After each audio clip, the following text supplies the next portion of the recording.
Should you use AI to replace people, or should you use it to find the right people? It's not AI that is going to eliminate your business. It's people with AI that will eliminate your business. You saw him on Shark Tank. And I'm going to be the one grinding. I'm going to be the one making it happen. I will outwork every single one of your entrepreneurs.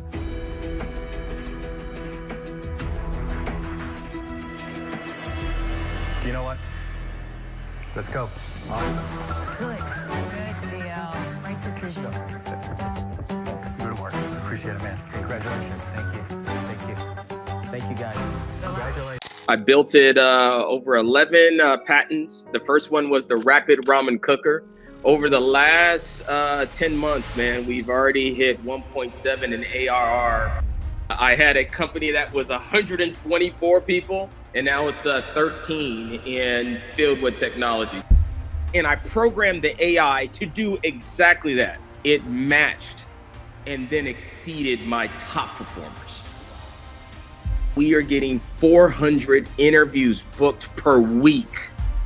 The best talent is currently working. They don't even know about your opportunity.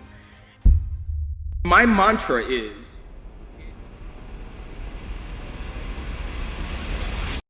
should you use AI to replace people, or should you use it to find the right people? Today, I'm joined by Chris Johnson, an expert on this topic that has done both approaches extensively. And today he's going to share his real world experiences. Now, if you're thinking he looks familiar, that's probably because you saw him on Shark Tank when he secured a deal with Mark Cuban. We're going to talk all about his journey building and successfully selling that $1 million business and his latest AI venture and all the lessons he's learned in between. Chris, thanks for joining me today. How are you? hey, Kevin, I'm doing amazing, man. I'm blessed. It's great to be on your show, man. This is awesome.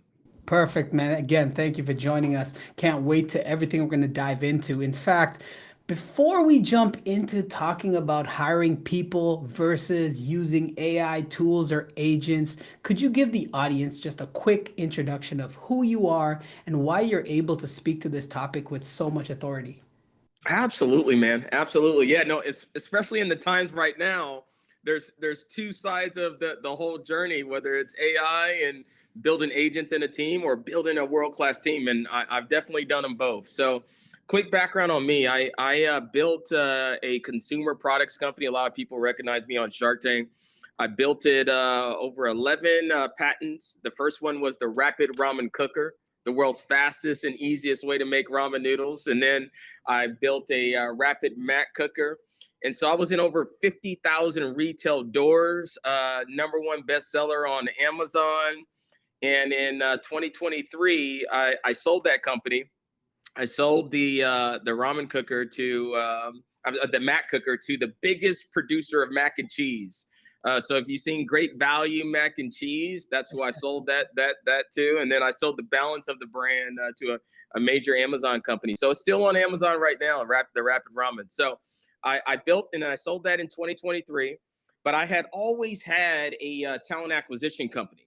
And so I've had that company for 19 years, where we served as in-house corporate recruiter for our clients, and learning their culture and helping them grow their teams and find great talent.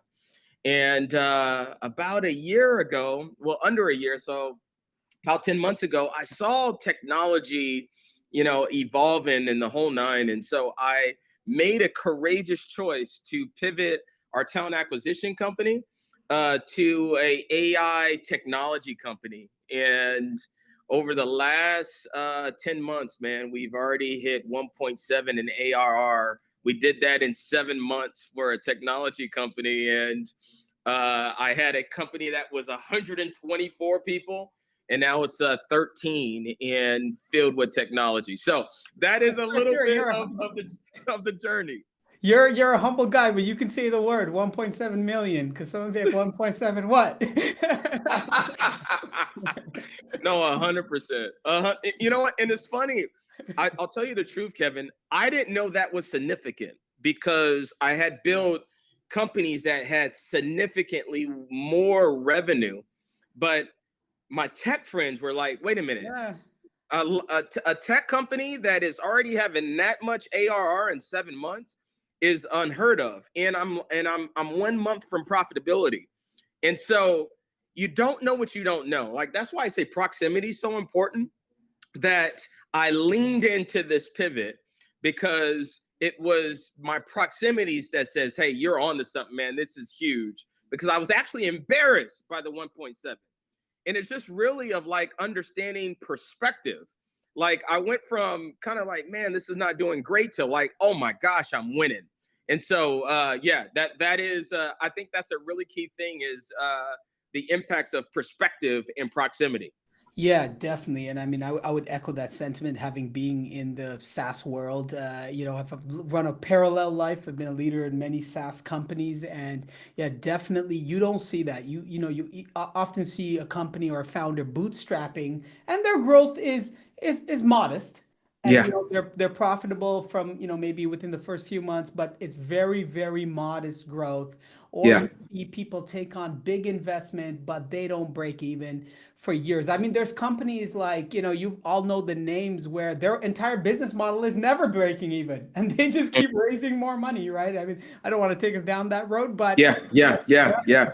definitely, if you know a bit about this world, definitely what Chris is doing here is super impressive. So kudos to you, and yeah, can't wait to unpack it all. And on Thank that note, let's talk about it though. Why we're here today, right? The idea of replacing people or using AI to hire people, and you alluded to it earlier. Everywhere you turn, you hear, "Hey, AI is going to replace everyone. The world's on fire." Or then you hear, "Hey, no way. AI will never be able to match human creativity and decision making." And what's someone to believe, right? So I'm really looking forward to hearing your take on this, when to hire people versus AI. But if you don't mind, if we could first just unpack everything here, starting with hiring people, and then we can talk about AI, if that works. That's perfect. So when it comes to hiring people, Chris, one thing I've learned as a serial entrepreneur and business leader, and I want to get your take on this, I'd love to, is A players, your star players, are worth at least three to average-ish, three average-ish to poor performers, right? So when it comes to hiring people, who you hire really matters. And I've noticed, even like, if working with so many companies, if you're hiring and your first few hires are not that great, it makes such a big difference. It's the make or break moment, right? If you're hiring your first employee versus your 100th, that one person, from a percentage perspective, it's such a more of an impact than your 100th employee, right? If they're a poor performer. But I'd love to hear your take on it. Is this something you agree with? And tell me your thoughts, and if there is a difference Yeah. between A players and the impact you've seen in your business. Oh, it's Kevin, it's spot on. You knocked it right out the park. Like, A players, I would say A players are worth 5 to 10 people. Oh, And you know what? I have a framework that I coach a lot of entrepreneurs in their growing of their teams, and what I give them is what I call the gold medals. So there's a difference. Everybody in your team, whether you're a solo entrepreneur and you have consultants, you got to measure them on the same way that I'm showing you here. So you have bronze medalists, you have silver medalists, and you have gold medalists. So whether you have a team of 5, you have either of silvers, some golds, a gold, or you have a bronze. And so let me tell you the difference. And the same thing with your consultants that you use. You should hold them with the same type of expectation that you have in your internal team, because they're part of your team. So a bronze, I'm going to tell you what a bronze is. A bronze, what they do, they have some level of skill set, but they practice on your business. They pretend like they know, but they don't know, do not have the experience, but they're great at pretending. And so they have some level of execution, but it's not. And what I see with bronze medalists, they have this it's a contagion. It's a disease called the OC. Okay. And I'm going to tell you what the OC is. I don't know. Hit me up. The OC is mediocrity. Oh. And it's a contagion. Like they kind of want it. They don't put in all of the effort, and they just do just enough to go under the radar, not getting fired or not being replaced. 100%. And so if you put a gold medalist next to a bronze medalist that has the OC, it starts to bring down their shine. They start to dim their light. So you got to get rid of the OC. So that's one of the things that I've learned is that those are bronze medalists, okay? And they're dangerous, okay? The next is silver medalists, okay? Now silver medalists, man, they have talent. They get stuff done. They're not elite, but they're good. They're great role players. They can have some success, and they're wonderful. The only caution is that with silver medalists, sometimes you can be addicted to potential. And so what happens is you chase them hoping that they could become a gold medalist one day. And next thing you know that your business hasn't gone to the next level of where you were trying to take that. And so the danger part of silver medalists is that you have to evaluate, are they really gold? Or do you have a sprinter when you need someone that has run marathons? Right. And that's what the gold medalists are. Like, they can run, but there's a whole different game from a marathon to a sprinter. And so that's silver medalists. And then finally, gold medalists. Whether you are hiring consultants or you are building your team, gold medalists is a whole nother level. Gold medalists, on what you are looking to hire them for, they have forgotten more than you even know. That when you say, I'll use an example, I'll use a real world example. If you're hiring a VP of sales and you want their skill set to be cold outbound, inbound, and you want them to maximize show rate and you want them to maximize close rate. When you're very clear on what you're looking for, what a gold medalist does, in that conversation, they reach in their shirt, they pull out the gold medals and they slam them on the table. They're telling you how they won in every single category multiple times. When you're talking to a gold medalist, you should get antsy of like, man, I can't wait to tell my wife about, I hope I land this person. They should feel like almost like a partner, a collaborator. Like, oh my gosh, my business is going to go to the next level because he or she is already won before in exactly what I'm looking for to hire. They're a game changer. Those are gold medalists. So that's the level when you're hiring talent. And I still see the need, even with the AI, and I use a ton of AI, and we'll talk about that next. But when you're hiring your team, those are the types of filters that I look at when I'm hiring my team and when I'm making the choices. No, I mean, that's really, that's definitely some gold, not just talking about gold medalists. And, Chris, I think one thing we don't have to get into it, but I think, there's even a level below, I think, the bronze medalist, where it's the person who just shows up and phones it in and doesn't even try. But if you didn't spot that person when hiring, that's on you. Oh, because the bronze medalists, sometimes they can interview well. They can interview. Kevin, listen, you're spot on. And so, what I realize, and I'm guilty of this. So many entrepreneurs, like, they're good people. Yeah. And because what entrepreneurs, what we do every single day is we look into the abyss every single day and we see through it to see the promised land of where we're going. You got it. Okay. So here's what happens. We never turn that off. Yeah. So on that candidate that you're talking about, we see the best in people. Yeah. Yeah. We see the best in people, and we see, okay, like, even though they're mailing it in, man, they can achieve it. And so what we do is we chase that. And here's what I've learned. The first time you have the thought of letting someone go, you've done enough research. Oh, that's an insight. I think that's very un-HR. You would never hear that in 2025.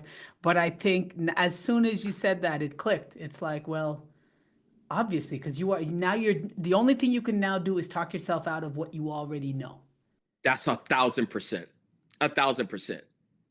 And I'll tell you, it never enters your mind for gold medalists. Unless you can't afford them anymore because they're so in demand. You cannot afford not to have them. That's true. Right? And unless you are a jeweler where you have systems. Now there's some people that have systems that create goals. Like that's a whole another thing. Like where you have a machine to take ordinary people to do extraordinary work. Now you can become a jeweler, and you got to have the right systems, the right processes to transform metal. Right. Because people don't just come gold overnight. No. They were built in that. And so, but you got to decide are you a builder or are you a buyer? Right? And so like, are you an acquirer of those gold medals? Well, or are you a builder? Do you know how to take someone from a silver to a gold? The ladder is a much harder skill. That's a much harder skill, much harder systems to build. So it's even better just hiring that skill and being able to, for some like small companies, like so many people think that they don't have the salary or the cash to afford a gold medalist. This is where you lock in your creativity, because there's some gold medalists that if your vision is big enough, your traction is big enough, they want to take the risk to go on this journey with you. And so you can structure it to share into the results of where you guys are going. And that's a game changer. A gold medalist can take you from year 1 to year 3 on your forecast. 100%. And, I'll make one final comment on it before we move on is, you said, I said 1 to 3, but you said 1 to 5 or 10. And I think you're probably, you've hired thousands of people, so you're probably more on the money there. But even if you would you agree, even if you could only get that person for a year, because I'll say an offhand comment here where, an offline comment where, you told me yesterday when we were prepping, the best people aren't on the market. And I know I don't want to steal that thunder, and we're going to get to that, right? The best people are already working somewhere. So what I mean is, even if you get that person for a year, that's the same as you have a mediocre person for 5 years. Right? So true.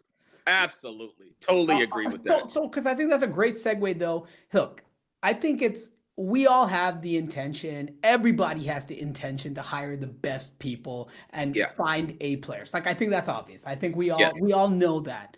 But why is it so seemingly challenging? And what are maybe most entrepreneurs doing wrong here? Yeah, I think the biggest thing is they're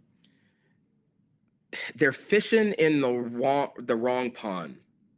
It used to be very, years ago, you could make a posting on Indeed or Craigslist, and you could hire, some really good talent. Those days are gone. Like, the best talent is currently working. They don't even know about your opportunity. And so, like, we saw that, like, being in recruiting for over 20 years, I saw that, like, the very best talent, like, you think about it, like, the very best talent, they find their jobs through referrals, or a actual recruiter went and talked to them. Like, so those are like the top candidates. Top candidates, they don't apply to postings. And so I recognize that in servicing our clients, I'm like, okay, there has to be a better way. I spent over $100,000 on Indeed and I got no candidates. And it's a great platform, but for the type of candidates, I got no candidates. And so looking at that problem, I said, how can I solve that?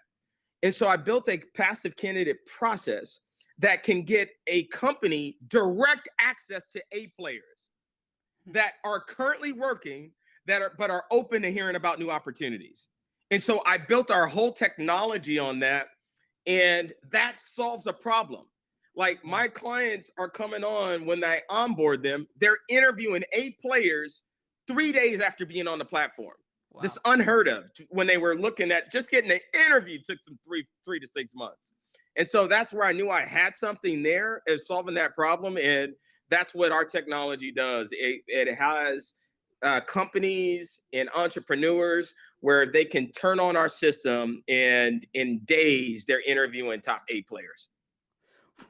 Amazing. And I'd love to learn more about it, but maybe you can even break down like what is the strategy? How, what is the approach there? Like what, and how the approach you're taking with the software and why it's different. And whether, I just want to be clear, whether someone works with your tool or they want to try and do this themselves, what are the strategies here that people can employ? Absolutely. So the biggest strategy, like if someone wanted to try to build this, is the first thing that you have to do is build a passive candidate pipeline, right? So there's tools like LinkedIn where you are building, within a 30 to 50 mile radius. We'll use that same VP of sales where if you want them in the office or remote, you could go even a wider range, but you need a pipeline of actual passive candidates. So a passive candidate pipeline, right? And typically that takes you, a human, a sourcer to kind of look and build. So that takes some time.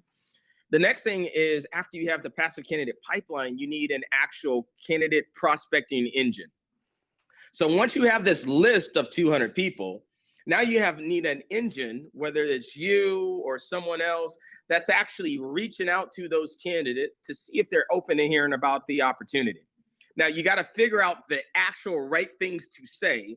All you want to do is just book the meetings, right? And so we've done this.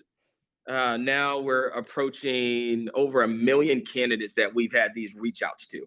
And so we have perfected it of exactly what to say. That, Kevin, even with you being an entrepreneur, I could, my scripting so good that you would take the call and say, you know what, I'm open to hearing about it. Yeah. So that's one of the things as far as scripting your copy of when your reach outs to make someone to say, you know what, I'm open to hearing about it. So a candidate prospecting engine. And then after you have the candidate prospecting engine, you need to offer intelligence. So after you have those interviews, to make sure you have the right offers to make someone that's compelled to say yes. So you build those on all these different tools.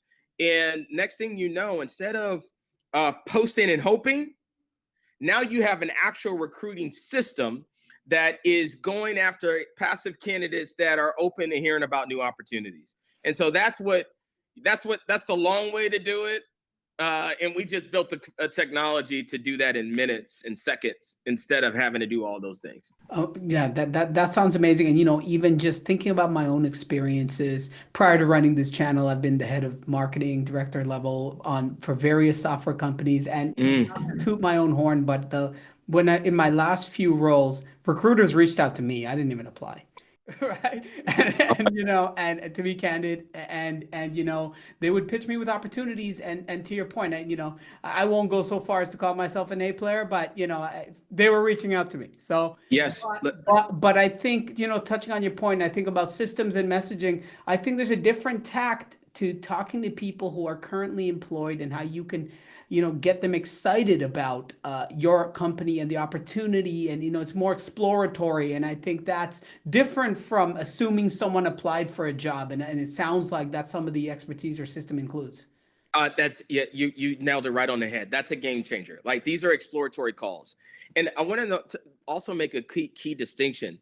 It's not poaching. Like poaching, right? Like, because like, in poaching, you could have a good thing, but it'll crash and burn, right?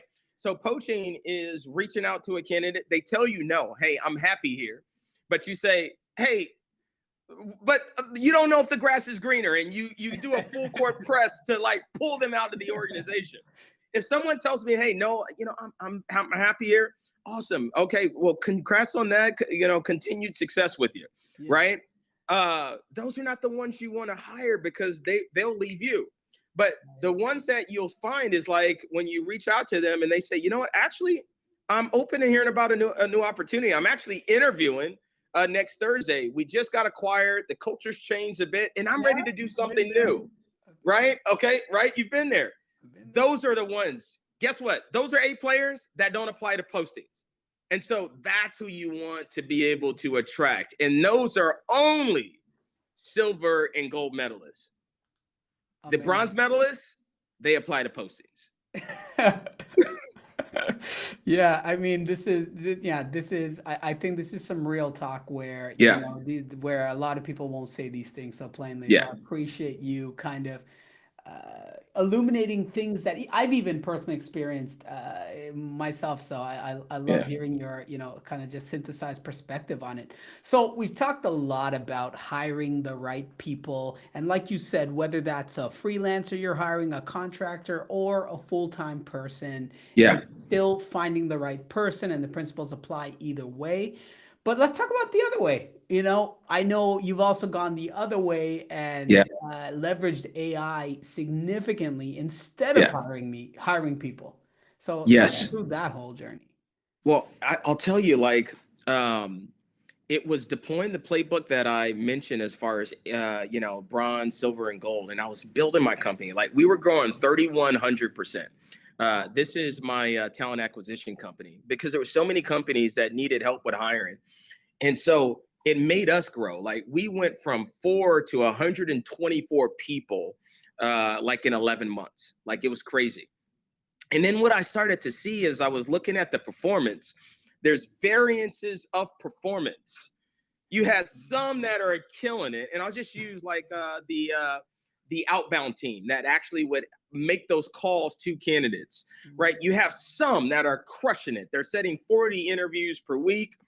And then you had some that were setting 7. And you listen to the calls, you're looking at the call volume, and you're like, man, it's always playing whack-a-mole. You never get this sustained performance in the variance. And I was like, you know what? Can I have technology actually make those calls?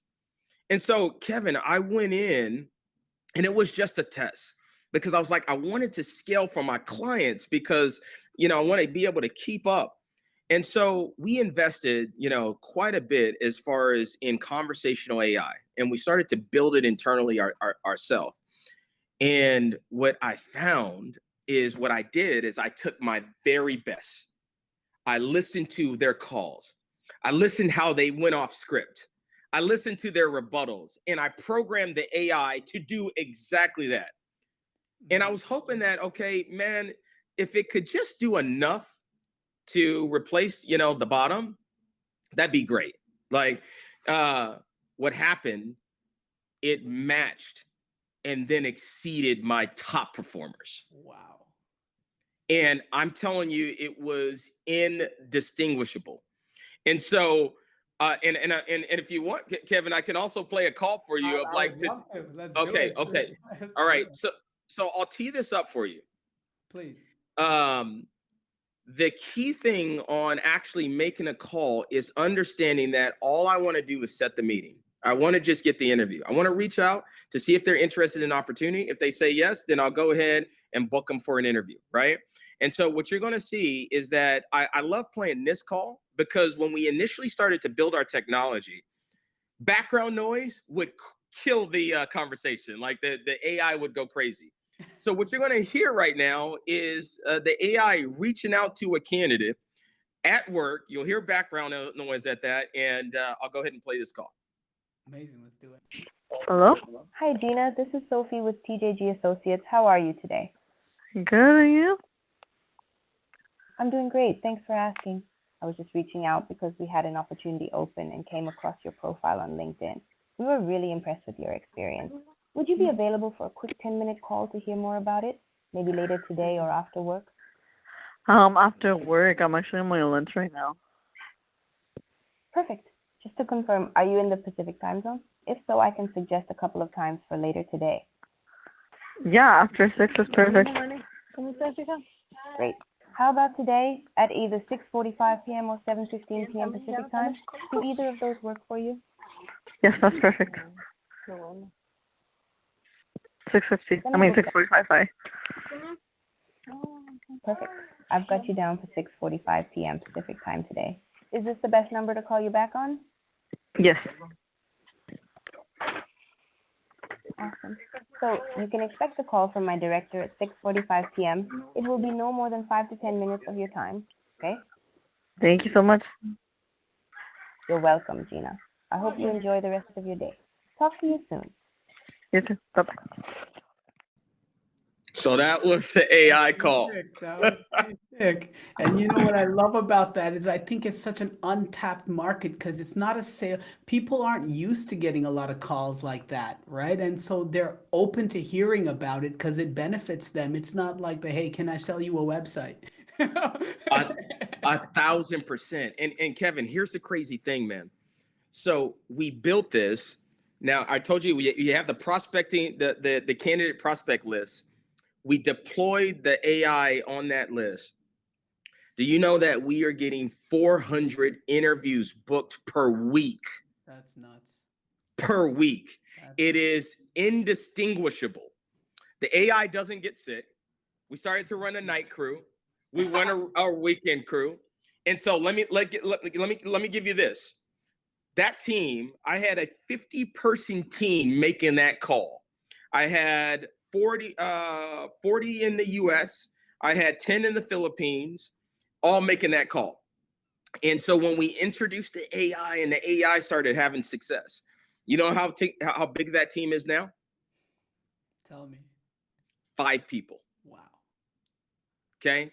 And so that's the power of AI. Wow. So Kevin, like I am leaning into AI like no other. My mantra is it's A players and AI. A players and agents only. That's all who I want on my team. I want A players and agents. That's it. And so that's the world of technology of that where we're going as it relates to this. And so that's how I started to build in AI technology into my companies. Amazing. I mean, I have so many questions about that whole flow, but I won't derail us. But this was just a curiosity. I'm sure if the person says, "Hey, what is the job opportunity specifically? What's the company?" Your bot is trained, your agent is trained to answer those questions right, and all of that. It's 100%. It's been trained on the best, so there's no guessing. So and guess what? Sometimes your teammates like they might not be feeling making calls today. They might be sick, or they might go off script. The agent never goes off script. It goes exactly what's in the knowledge base. It rebuttals that call to go ahead with the goal of setting the meeting. And it has all the knowledge base that if you give it a question, Kevin, that it doesn't have, the backup brain is ChatGPT. You think ChatGPT knows just a little bit? Exactly. Just a little bit. Yeah. 180 IQ. Knowledge. Exactly. I think they might be able to answer that question, right? And so that's where we're just having tremendous success. And we just continue to innovate. And so I have a policy, like anytime that we're hiring, the first thing is I'm asking, okay, can AI do that? Right. And if AI can't do that, I need to find an A player. And so that is the filter that I'm looking at as we're going into this new world where there's so much power in AI that I want to have an organization filled with A players and agents. So I think you the perfect segue, and you got the next question right there, like definitely that I wanted to ask you, and I think what's on everyone's mind, right? And I appreciate you teasing your philosophy there. Yeah. You dropped a lot of gold from your real experiences, hiring thousands of people and then shrinking your company down several dozens. Yes. So when do you hire? How does an entrepreneur make that decision? That's the thing everyone wants to know: when to hire a person versus use AI to replace a person. So I think that's a great question, Kevin. I think that the key thing is if you're doing it in the filter of before I hire, can AI do it? Yeah. Because that answer is always evolving. that answer today for that particular role is going to be different in November. Yes. Okay. So I like to have principle filters of how I conduct the business. So that principle that I recently adopted, that, hey, can AI do it? And if AI can't do it, then I'll go ahead and hire a person, has been my filter on that. So the question is, like, making outbound calls. Can AI do it? Absolutely. I need a editor to do clips. Can AI do it? Absolutely. I need someone that can actually build a inbound system that, you know what, can AI do it, or would an A player? So you know what, I don't know if AI can do it to the level. Like, I need someone that's creative. I'm going to go ahead and hire an A player. So that's the filter that I use. And so, like, a lot of people wonder, okay, can AI replace me? I think that the key thing is the creativity is still something that is very much human.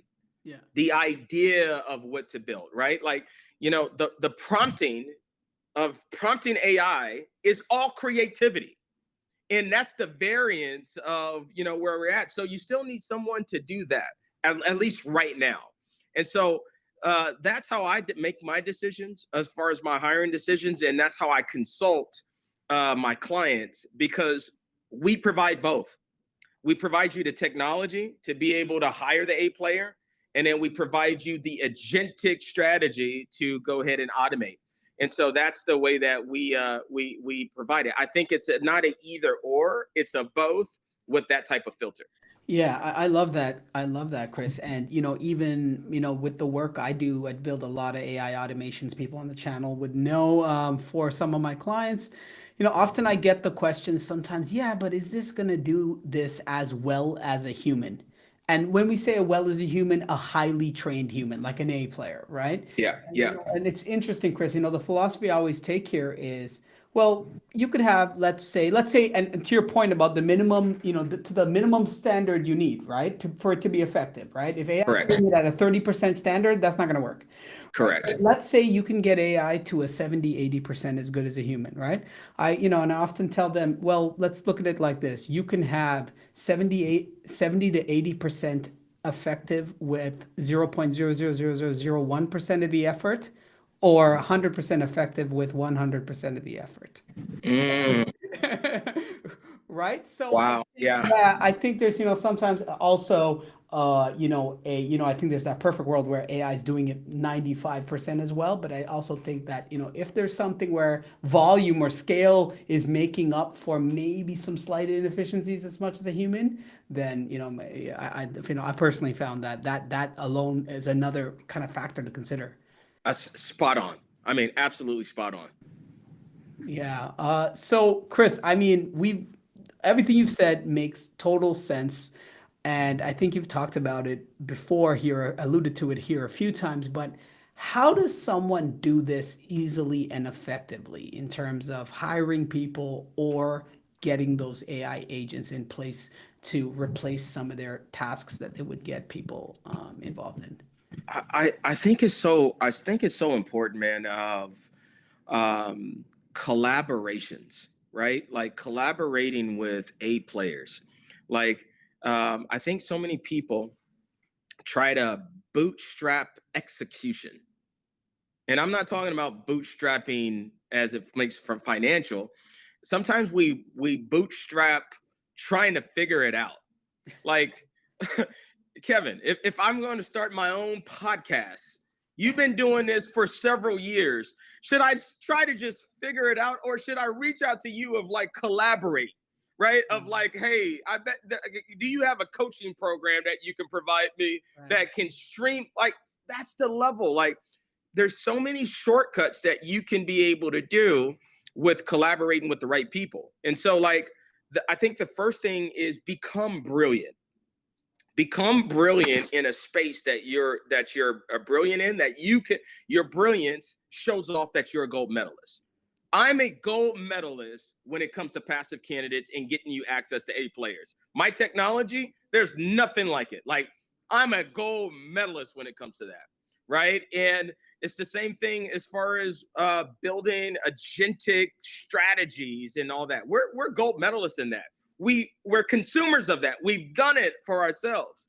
And so I think that is the key. And then once you identify those, partner with those type of people. Like I remember my dad always used to tell me, you get what you pay for. And so it never has felt me on that, right? It's like team with collaborators that can get you to year 3 and year 1. And so that would be my recommendation in that, Kevin. Like that's what I've seen. And there's some vendors and collaborators that I love as much as I love my employees and my team members. And so I think that's the key thing as far as that. Yeah, I love that. And, even just that analogy, one I've always taken with me. I don't know where I learned it. Maybe I've modified a few things is, I always say, you can have it fast, cheap, or done well, but you can only have 2 of the 3. Right. And I think, touching on what you said about bootstrapping, that's such a nugget. It's, we all think about bootstrapping money, but how many times have we said, hey, instead of hiring that coach or that consultant who's going to shortcut 6 months, 1 year of the learning curve for me, I'm just going to do a million things the wrong way. I've done this a million times. Like I got to be honest. I think all entrepreneurs have made this mistake. Let me just figure it out myself. Yeah. So, I think that's such a powerful note there, and I understand you actually are running a free challenge to actually help people figure this out. Yes, 100%. Yeah, we call it the Hire to Win Challenge, and so it's a 3-day challenge where like the topics that we're talking about, we dive deep in. Like we dive deep in, really helping people get access to those A players. You're able to also utilize our technology during the challenge to be able to, find your great talent. So we have that Hire to Win challenge, and we'll post a date in there. But one of the things, Kevin, is I really invite people to upgrade to VIP. VIP, they're able to get there an hour early for me to consult them on their business. And so it's a ton of just amazing entrepreneurs, and it's just Q&A specific about your business. And so like there's some companies that pay me multiple 6 figures to consult their business or to sit as on their advisory board. And so they're able to do that in this challenge hour before a general session. And it is a vibe. And I've seen so many people that I've blessed their brains out just in the VIP Q&A. So we got a special link for you and your viewers with some bonuses that will take care of them on that too. Amazing. So guys, if you want to check it out, as Chris said, there's a free plan and a free track and a VIP track, which, as Chris saying, clearly gives you direct access to him, which is an insane amount of value among a lot of other things. And appreciate you also hooking the channel members up with some bonuses. So I will drop all the links for that down below. But just to really close this out, right? I think you alluded to it.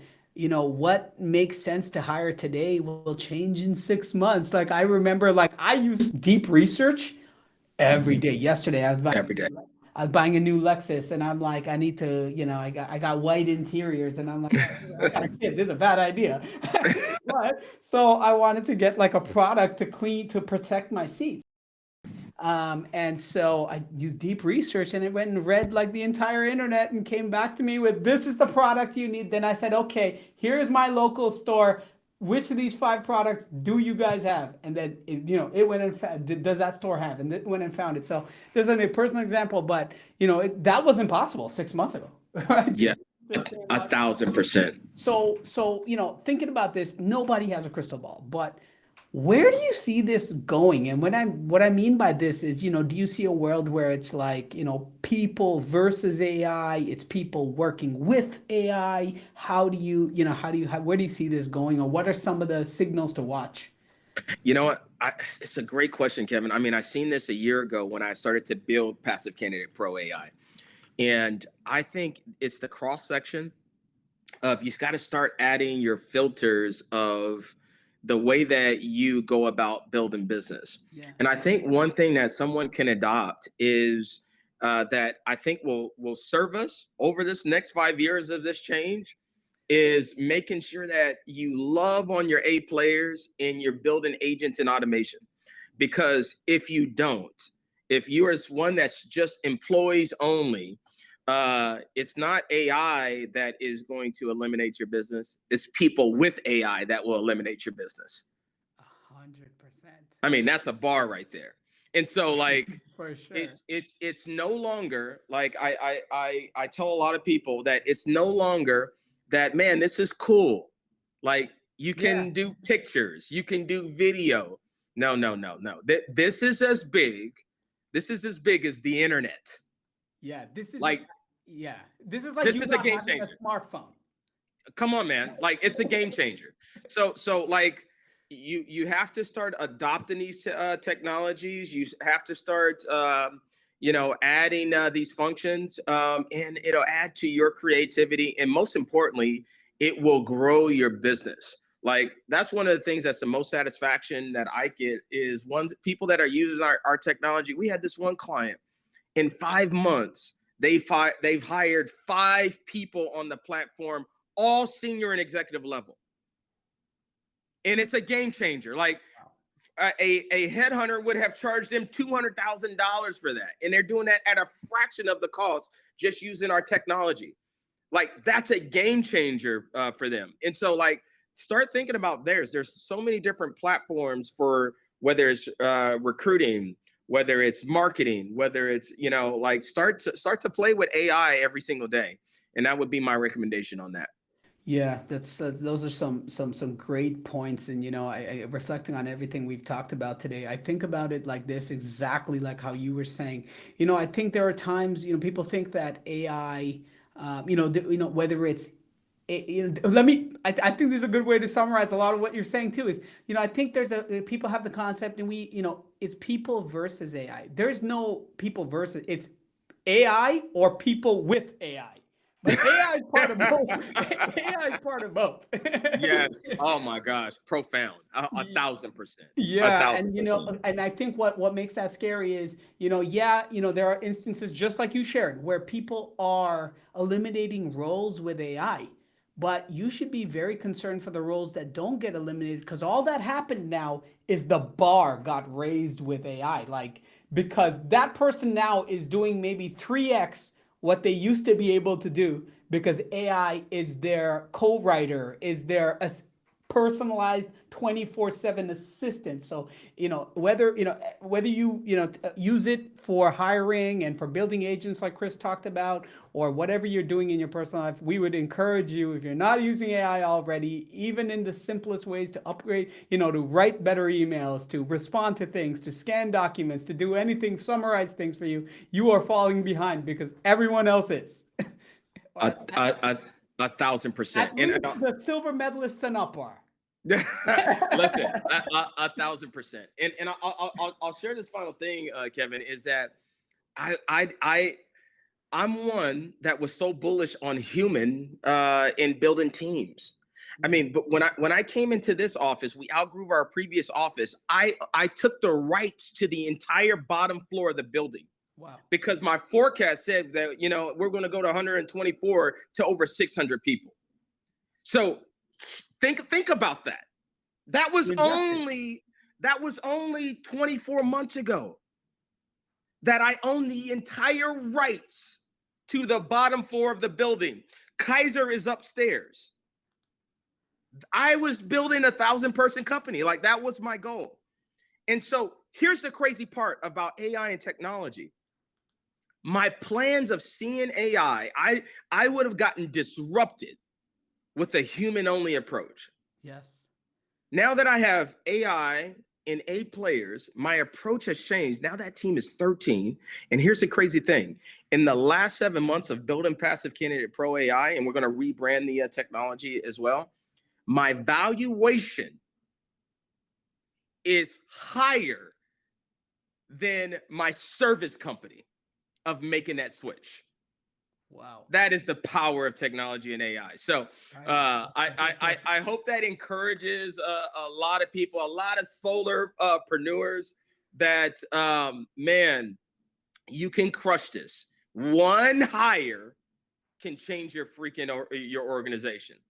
And so can AI and technology automation. So I think the key thing is both A players and AI. Chris, amazing. I think it's a beautiful note to end it on. Thank you so much for the time and the knowledge you dropped today. Where can people find you and connect with you online? Absolutely, man. So you can find me on Instagram, I'll TikTok, drop it all below YouTube. too. Yeah, on Chris Johnson Coach. And then also our Hire to Win. If you go to Hire to Win, just click the link, and I would love to have you guys, whether you're general on mission or you come join Kevin and I on VIP. My goal is I want to bless your brains out. The best way to show someone you can help them is actually helping them. And so that's what I subscribe to. So thank you so much for having me, man. This was so much fun. And I hope it blesses just at least one person in that they got some nuggets out of this. So thank you so much, man. They definitely did. And again, thank you, Chris. I will talk to you soon. Thank you, sir. Awesome. Have yourself a great day. I know you're hopping on a flight. Hey, thank you so much, man. I'm heading out now. All right, Chris. Take care. All right, thank you so much. Peace.